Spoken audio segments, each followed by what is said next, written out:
आउज़ुबिल्लाहिमिनश्शैतानिर्रजीम बिस्मिल्लाहिर्रहमानिर्रहीम। स्टूडेंट्स अस्सलाम वालेकुम। उम्मीद करता हूँ आप सब लोग खैरियत से होंगे। सेल्स टैक्स का न्यूमेरिकल प्रॉब्लम नंबर 12 ये आज हम लोग डिस्कस करेंगे। इससे पहले भी मैंने एक न्यूमेरिकल की वीडियो आप लोगों को सेंड की थी, आप लोगों के साथ शेयर की।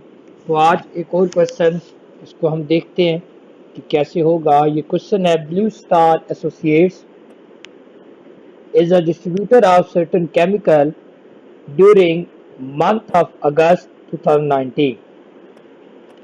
Its purchase and sales per return as under। तो आपको जैसा कि पता है कि सबसे पहले आप लोग सेल्स की क्या करते हैं, कैटेगरीज बनाते हैं। सेल्स की क्या करते हैं जी, कैटेगरीज बनाते हैं। सेल्स आप लोगों की तीन किस्म की हो सकती है, या वो टैक्सेबल होगी, या वो एग्जेम्प्टेड होगी, या फिर वो जीरो रेटेड। ठीक है जी। तो आप लोग जो सोल्यूशन करते हैं सबसे ऊपर आउटपुट लिखेंगे। आउटपुट के अंदर फिर जो टैक्सेबल होंगी वो सबसे पहले, फिर एग्जेम्प्टेड और फिर जीरो रेटेड। तो लिखा हुआ है taxable turnover to registered person, taxable turnover to registered person. ये क्वेश्चन नंबर 12 क्योंकि मैंने इससे पहले सॉल्व किया है आप लोगों के लिए, तो अभी मैं आपके साथ शेयर कर रहा हूँ। तो टैक्सेबल टर्नओवर आउटपुट के अंदर देखिए, taxable turnover to registered person, मैं इसे हाईलाइट कर देता हूँ। ये टैक्सेबल के हेड में आ गए। ये 45 लाख अगर आप देखें तो ये टैक्सेबल के जुमरे में आ चुकी हैं। सही है जी। उसके बाद ये जी taxable turnover to registered person 45 lakh लिख लिया। उसके बाद लिखा हुआ है taxable turnover to non registered. जो non registered supplier, non registered होती तो टैक्सेबल है, लेकिन इनको क्योंकि बाद में लिखा जाता है इसलिए फिलहाल इसे छोड़ रहा हूँ। उसके बाद लिखा हुआ है taxable to turnover to registered retailer. ये जी taxable turnover to registered retailer, ये भी आप लोगों की टैक्सेबल होती है 3 लाख। तो ये दूसरे नंबर पर आप लोगों के पास आ गई taxable turnover to registered retailer. ये जी taxable turnover to registered retailer, यहाँ पर रजिस्टर्ड भी लिख देते हैं।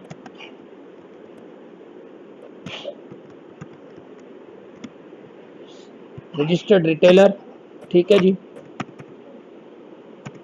तो ये हो गया जी। उसके बाद नेक्स्ट आपके पास कौन सी सप्लाईज हैं। नेक्स्ट आपके पास कह रहा है supplies of goods specified in third schedule. तो थर्ड शेड्यूल के अंदर जो होती हैं वो भी टैक्सेबल होती हैं, लेकिन इसमें आपने रिटेल प्राइस के साथ करना है। रिटेल प्राइस कितनी है, 1,50,000। ठीक है जी।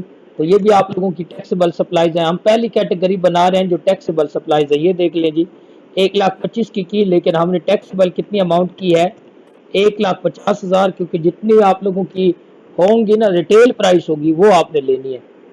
उसके बाद नेक्स्ट अगर देखें, supplies to associated company located in export processing zone. तो ये जो कंपनीज एक्सपोर्ट प्रोसेसिंग जोन के अंदर काम कर रही होती है, इनको जो सप्लाईज की जाती हैं वो जीरो रेटेड होती हैं। क्या होती हैं जी, जीरो रेटेड। लिहाजा इसको भी आप लोग बाद में लिखेंगे। उसके बाद supplies to government hospital consist of less than 50 beds. ये भी आप लोगों के पास क्या होती है जी, टैक्सेबल होती है। Supplies of government, supplies to government hospital less than 50 beds, अगर ये देखें तो आप लोगों के पास टैक्सेबल है 3,65,000। फिलहाल हमने नॉन रजिस्टर्ड वाला छोड़ा है और ईपीजी वाला छोड़ा है, क्योंकि ईपीजी वाला आप लोगों का आता है जीरो रेटेड के अंदर, और नॉन रजिस्टर्ड को जो आपने बेची है वो आप लोगों के पास आएंगी टैक्सेबल, लेकिन उन्हें अलग लिखना पड़ता है, इस वजह से उन्हें मैंने छोड़ दिया। उसके बाद अगर आप आगे देखें तो supplies to government hospital more than 50 beds. ये जी अगर लेस देन 50 बेड्स हो तो वो टैक्सेबल होते हैं, और अगर मोर देन 50 बेड्स हो तो वो आप लोगों के पास एग्जेम्प्ट होती है। मोर देन 50 बेड्स वाली क्या होती है जी, एग्जेम्प्ट होती है। लिहाजा इसे भी आप लोग फिलहाल छोड़ दें। सप्लाईज टू प्राइवेट हॉस्पिटल, ये भी आप लोगों की टैक्सेबल होती है। तो ये जी सप्लाईज टू प्राइवेट हॉस्पिटल देखिए कैटेगरी जो टैक्सेबल वाली है उसमें आ गया 2,60,000। ये भी आप लोगों के पास क्या है, टैक्सेबल है। ये मैंने हाईलाइट कर दिया है, ठीक है जी। ये भी क्या है, टैक्सेबल है। अगला पॉइंट इसमें लिखा हुआ है taxable supplies at discount price at the rate 10%। Normal business practice, वो कह रहा है कि नॉर्मल बिजनेस प्रैक्टिस में है 10% डिस्काउंट ड्यू टू रिलेशनशिप। एक रिलेशनशिप की वजह से उन्हें 15% डिस्काउंट दिया गया। कितने परसेंट डिस्काउंट दिया गया? 15। अब क्योंकि जो स्पेशल डिस्काउंट होता है उसको आपको ग्रास अप करना पड़ता है। स्पेशल डिस्काउंट को क्या करना पड़ता है? Grass up. तो ये क्योंकि 15% पर है, इस आप अमाउंट को ग्रास अप करेंगे। 1,75,000 ये जी आप लोगों के पास ग्रास अप हुई पड़ी है। 1,75,000 ज़रब 100/85। अगर ये 20% होता तो फिर बटा 80 ज़रब 100 होता, लेकिन ये 15% है तो ज़रब 100/85। तो ये अमाउंट आई है 2,05,882। 2,05,882 आ गई। लेकिन क्योंकि 10% नॉर्मल बिजनेस प्रैक्टिस में है, लिहाजा आप दोनों तरीके कर सकते हैं कि पहले 2,05,882 का 10% लें, वो इसमें से माइनस करें और जो रकम बाकी आए वो आपको टैक्सेबल कर दें, या डायरेक्ट 90% पे आप इसको ले जाएं तो ये आपके पास टैक्सेबल। तो ये 1, 2, 3 और 4 ये सारी टैक्सेबल सप्लाईज है। 45 और 3 48 लाख, 49 लाख 50,000, 52 लाख, 53 लाख 15,000 और उसके बाद 53 और 2 55 लाख 60,000 और 56 और 57 लाख 60,294 ये टैक्सेबल है। अब मैंने एक छोड़ी थी नॉन रजिस्टर्ड वाली, है वो भी टैक्सेबल क्योंकि उसमें 3% एक्स्ट्रा टैक्स चार्ज होता है, 2,80,000। तो ये 2,80,000 मैंने शामिल कर दिया। तो ये आप लोगों के पास टैक्सेबल सप्लाईज आ गई 60,40,294। ये आप लोगों के पास टैक्सेबल सप्लाईज आ गई। हमने जो सप्लाईज की कैटेगरीज बनानी है उसमें से पहली कैटेगरी हमारी मुकम्मल हो चुकी, जो कि टैक्सेबल सप्लाईज की है 60,40,294। जी तो अब इस क्वेश्चन में अगर आप देखें टैक्सेबल सप्लाईज के अलावा एक चीज आपके पास आई है, supplies to government hospital consist of more than 50 beds. अगर जहाँ पर सप्लाईज ऐसी हो कि जो आप किसी गवर्नमेंट हॉस्पिटल को कर रहे हो या किसी चैरिटेबल इंस्टीट्यूशंस को सप्लाईज कर रहे हो और उस चैरिटेबल इंस्टीट्यूशन या हॉस्पिटल या गवर्नमेंट हॉस्पिटल के अंदर बेड्स की तादाद 50 या इससे ज़्यादा हो तो फिर वो एग्जम्प्टेड सप्लाईज होती हैं।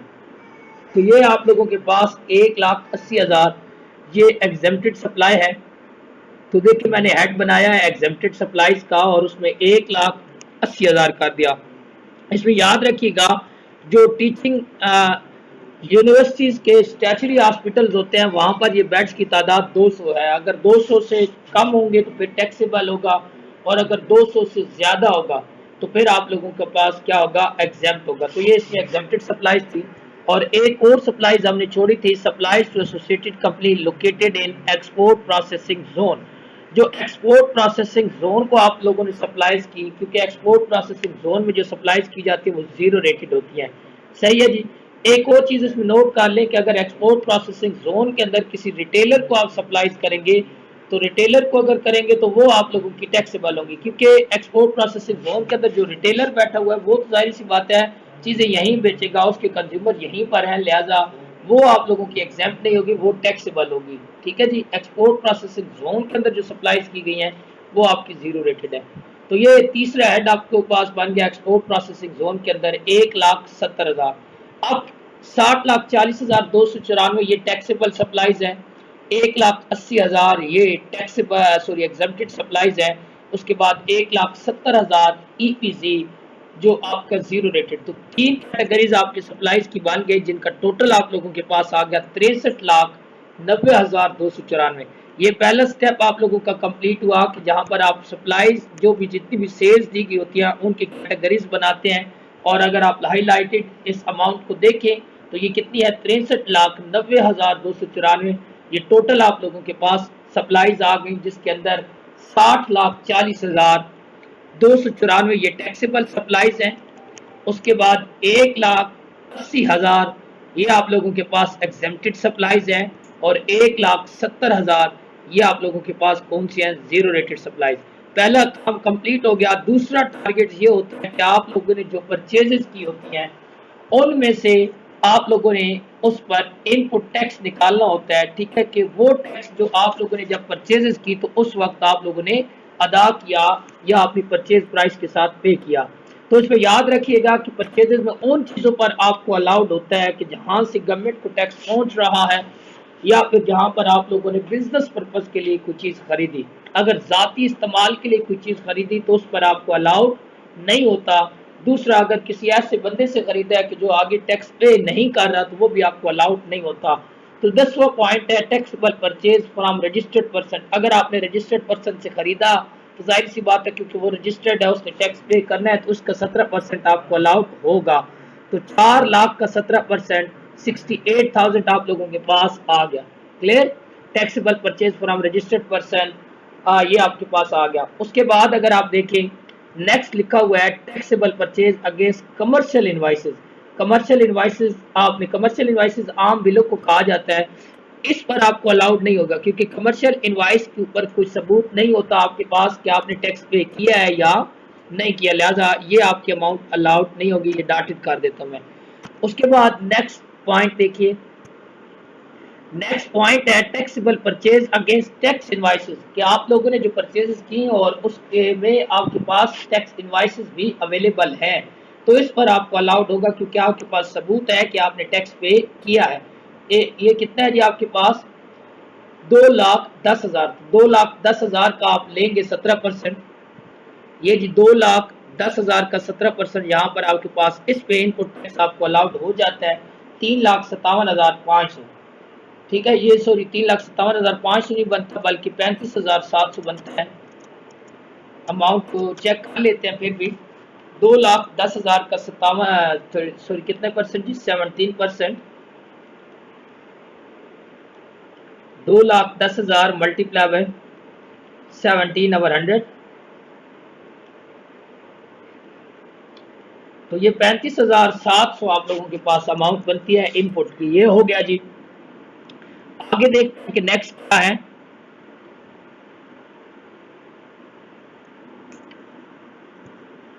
नेक्स्ट लिखा हुआ है purchase of pre fabricated building. तो प्री फैब्रिकेटेड बिल्डिंग पे ये किन चीजों पर अलाउड है और किन चीजों पर अलाउड नहीं है, जो नोट्स मैंने आप लोगों को प्रोवाइड किए हैं, ठीक है, उन नोट्स के ऊपर भी ये सारी चीजें लिखी हुई है। एक दो बार उसे पढ़ लें या एक बार लिख ले तो आप लोगों की माइंड में बैठ जाएंगी। प्री फैब्रिकेटेड बिल्डिंग, इस पर आप लोगों का क्या होगा जी? अलाउड होगा। तो देखिए जी कैसे होगा। प्री फैब्रिकेटेड बिल्डिंग पे 7 लाख अमाउंट है प्री फैब्रिकेटेड बिल्डिंग की, और इसका 17% आप लोगों का टैक्स आ जाएगा 1,19,000। उसके बाद आप लोगों का लिखा हुआ है इंपोर्ट टैक्स गुड्स 4,50,000 की, इस पर भी आप लोगों को क्या होगा? टैक्स अलाउड होगा। ये जी 4,50,000 का 17% 76,500। उसके बाद लिखा हुआ है आपके पास general sales tax paid on electricity bill. Electricity bill हो, टेलीफोन बिल हो, सुई गैस बिल हो, इसके ऊपर सिर्फ जो मैन्युफैक्चरर होंगे उनको आप लोगों का टैक्स इनपुट में लिखना अलाउड है। बाकी डिस्ट्रीब्यूटर या होलसेलर या रिटेलर है या इंपोर्टर है उनको अलाउड नहीं होता। तो ये देख लेते हैं क्वेश्चन में कि ये क्या है। Blue star associate is a distributor, तो ये एक डिस्ट्रीब्यूटर है, लिहाजा इसको अलाउड नहीं होगा। ठीक है जी, यहाँ तक हो गया। अगले पेज पे देखते हैं कि क्या चीजें हैं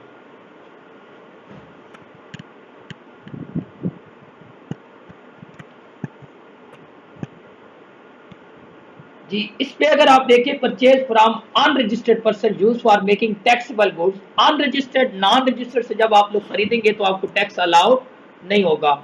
ये भी इलेक्ट्रिसिटी बिल के ऊपर जो था आपको ये भी अलाउड नहीं है। ठीक है जी, इसमें आप डाटेड कर देंगे ये जगह क्योंकि इसमें अलाउड नहीं है। और इसी तरीके से आप लोगों को ये भी अलाउड नहीं है 2,60,000 जो अनरजिस्टर्ड से आपने खरीदा। क्लियर? ये भी आप लोगों को अलाउड नहीं है। ये आ गया जी। उसके बाद देखें कह रहा है next purchase of office equipment. अगर आपने ऑफिस इक्विपमेंट खरीदे तो जाहिर सी बात है ऑफिस की जो इक्विपमेंट्स है, सामान है, वो आपने खुद इस्तेमाल करना है, आप उसके यूजर हैं। तो जहाँ पर आप किसी चीज के यूजर होंगे, आपने खुद चीज इस्तेमाल करनी होगी, वो भी आपको अलाउड नहीं होगी। तो 1,90,000 ये भी आप लोगों की इसके ऊपर जो इनपुट आपने अगर पे किया है तो वो आपको अलाउड नहीं है। ठीक है जी, ये भी नॉट अलाउड हो जाएगा। उसके बाद नेक्स्ट देखें replacement of defective parts free of cost under warranty. तो रिप्लेस किया है, नया परचेज नहीं किया, जो पहले से खरीदा हुआ है उसको आपने क्या किया? रिप्लेस किया है, चेंज किया है, लिहाजा ये भी आपका क्या होगा? एग्जेम्प्ट होगा। ये कोई नई परचेजेस अगर होती तो फिर इन पे अलाउड होता, ये नई परचेजेस नहीं है। उसके बाद नेक्स्ट आपके पास क्या कह रहा है? Purchase of immovable property 9 lakh, इस पे भी आपको अलाउड नहीं होता क्योंकि इमूवेबल प्रॉपर्टी पे आपका अलाउड नहीं होता इनपुट टैक्स, अगर आप खरीदते हैं तो ये भी नॉट अलाउड है।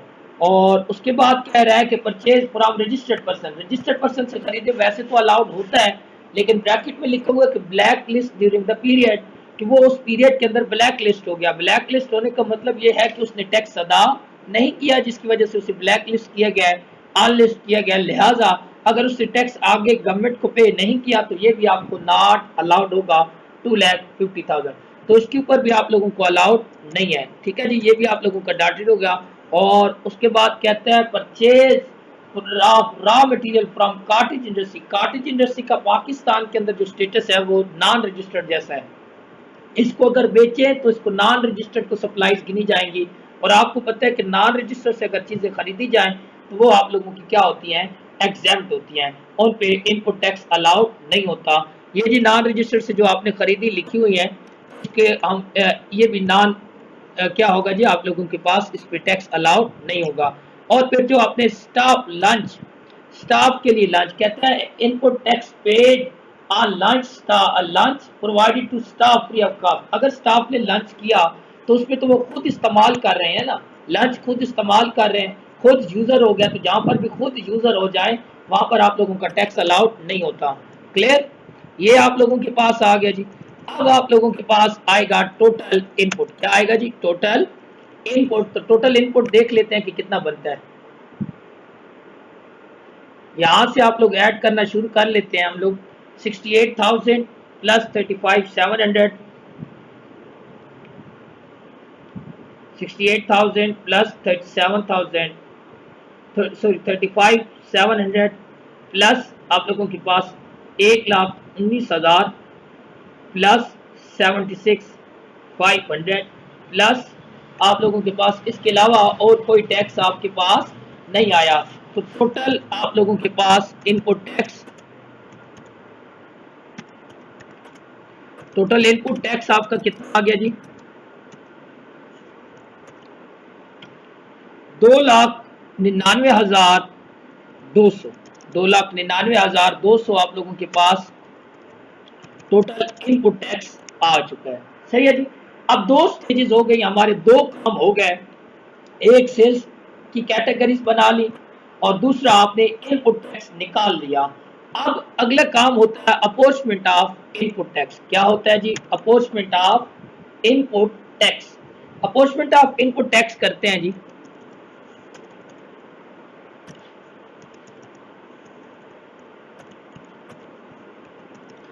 अपोर्चमेंट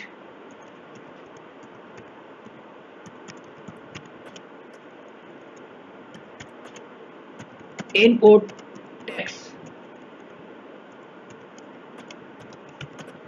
अपोर्चमेंट ऑफ इनपुट टैक्स का मतलब क्या है कि ये जो आप लोगों के पास टैक्स आया है इनपुट, आपने इसको डिस्ट्रीब्यूट करना है तीन हिस्सों के अंदर।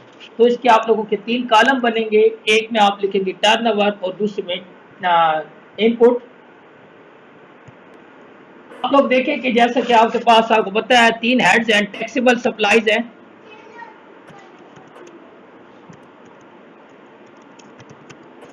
उसके बाद नेक्स्ट आपके पास कौन सी हैं जी, एग्जेम्प्टेड या जीरो रेटेड, एग्जेम्प्टेड सप्लाईज,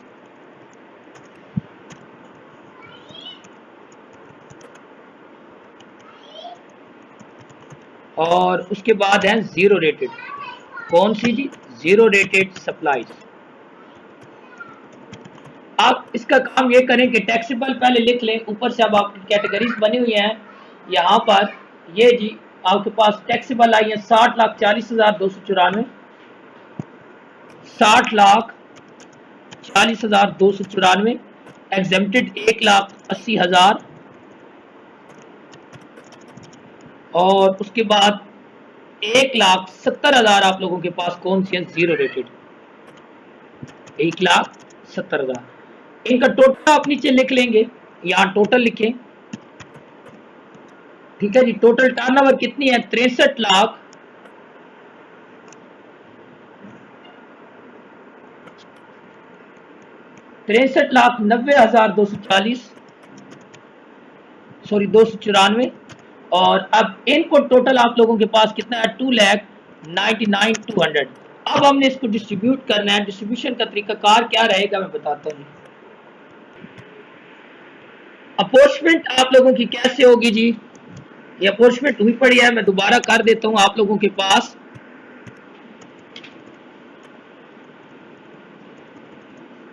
$2,99,200 ये इनपुट टैक्स है। डिवाइड करेंगे 63,90,294। टोटल से आप डिवाइड करेंगे इस टोटल से और मल्टीप्लाई पहली बार इसके साथ करेंगे, मल्टीप्लाई बाय 60,40,294।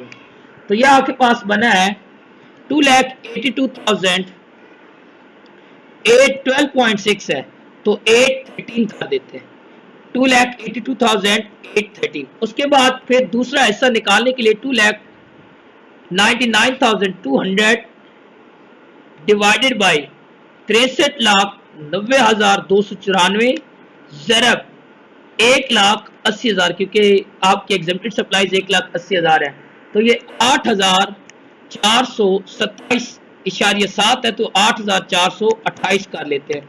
और उसके बाद तीसरा 2,99,200 डिवाइडेड बाई 63,90,294 ज़रब 1,70,000, ये आपके पास आ जाएगा जी 7,959.5 है, लेकिन राउंड ऑफ नहीं करेंगे क्योंकि ऊपर आप दोनों को राउंड ऑफ कर चुके हैं, लिहाजा इसको नहीं कर सकते। 7,959। तो ये अपॉर्चमेंट आप लोगों की हो गई। तीन बड़े काम होते हैं। सबसे पहले आप लोगों ने कैटेगरीज बनाई सेल्स की, वो आपका हो गया। उसके बाद इनपुट टैक्स आपने निकाला, वो हो गया। उसके बाद इसकी अपॉर्चमेंट हो गई, जितने हेड्स बनते हैं। अब अगला काम होगा सेल्स टैक्स लायबिलिटी का। कौन सा जी? Sales tax liability. Sales tax liability निकालने के लिए आप क्या करोगे कि output tax on taxable supplies. Taxable supplies अगर आप देखें तो आपके पास कितनी दी गई हैं? 60,40,994। कितनी है जी? 60,40,294 मल्टीप्लाई बाय 17%। मल्टीप्लाई क्या करेंगे जी? 17%। 60,40,294 ज़रब 17%। तो ये आउटपुट टैक्स आप लोगों के पास आ गया 10,26,849.9। तो इसको आप लिखते हैं 10,26,849 है, तो 850 कर दें। लेस क्या करेंगे इसमें से आप? Less input tax against such supplies. ठीक है जी, less input tax against taxable supplies. तो टैक्सेबल सप्लाईज के अगेंस्ट अगर आप देखें तो ये डिस्ट्रीब्यूट हुआ है। ये है जो हाईलाइट मैंने किया, ये टैक्सेबल सप्लाईज का इनपुट आ रहा है। कितना जी? 2,82,813। 2,82,813 आपके पास आ रहे हैं। 2,82,813। लेकिन इसे चेक कर लेना है, रिस्ट्रिक्टेड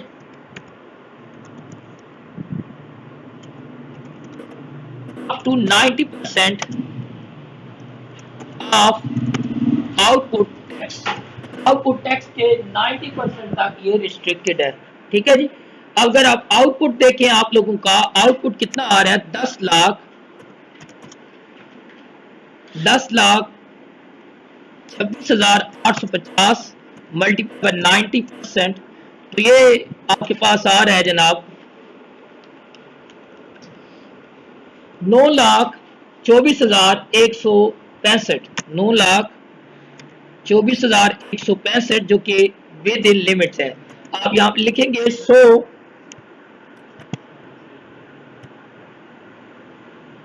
इनपुट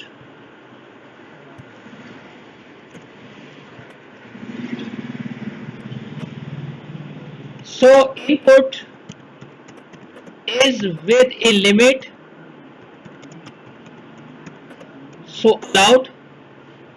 तो वो अलाउड है, मैंने बताया था कि ये इससे ज्यादा नहीं होना चाहिए। तो अब आप अगर देखें इसका जवाब कितना आ रहा है?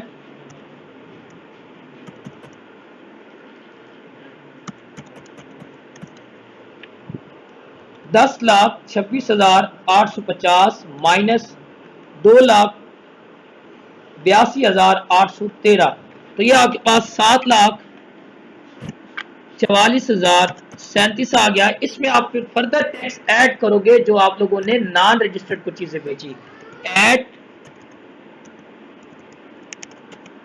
Further 3% tax on supplies to non registered person. Non registered person को जो चीजें आपने बेची थी ऊपर अगर आप देखें 2,50,000 या ये जी 2,80,000 की थी, कितने की थी जी 2,80,000 की, इनका आप ऐड करेंगे 3% फर्दर टैक्स, ठीक है जी।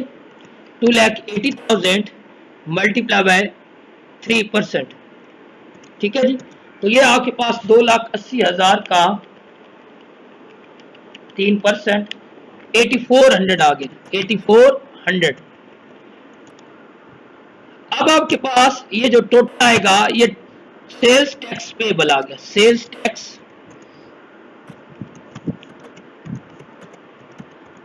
पेबल, ठीक है। सेल्स टैक्स पेबल देखते हैं कि कितना बनता है,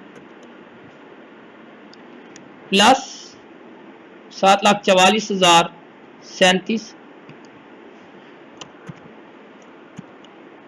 तो ये 7,52,437 ये आप लोगों का सेल्स टैक्स पेबल आ गया।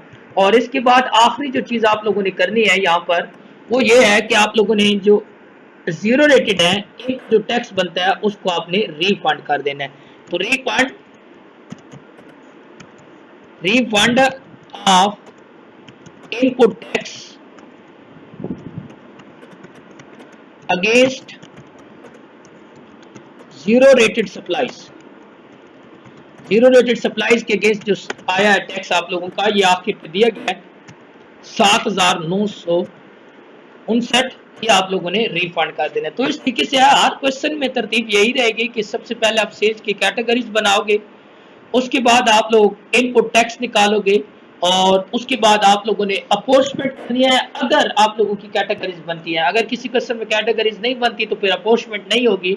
उसके बाद सेल्स टैक्स लायबिलिटी और जो नॉन रजिस्टर्ड को आपने बेचे उसमें 3% ऐड करेंगे, ठीक है जी। अब किन चीजों पर अलाउड होता है या नहीं होता इनपुट, वो आप लोगों ने कहां से देखना है जी, जो मैंने आपको नोट्स प्रोवाइड किए हैं। अगर किसी के पास नोट्स नहीं है तो वो भी आप लोग पूछ सकते हैं। थैंक यू वेरी मच जी। अपना और अपनी फैमिली का ख्याल रखिएगा। अल्लाह ताला आप सबका हामी और नासिर हो, दुआओं में याद रखिएगा। अल्लाह हाफिज।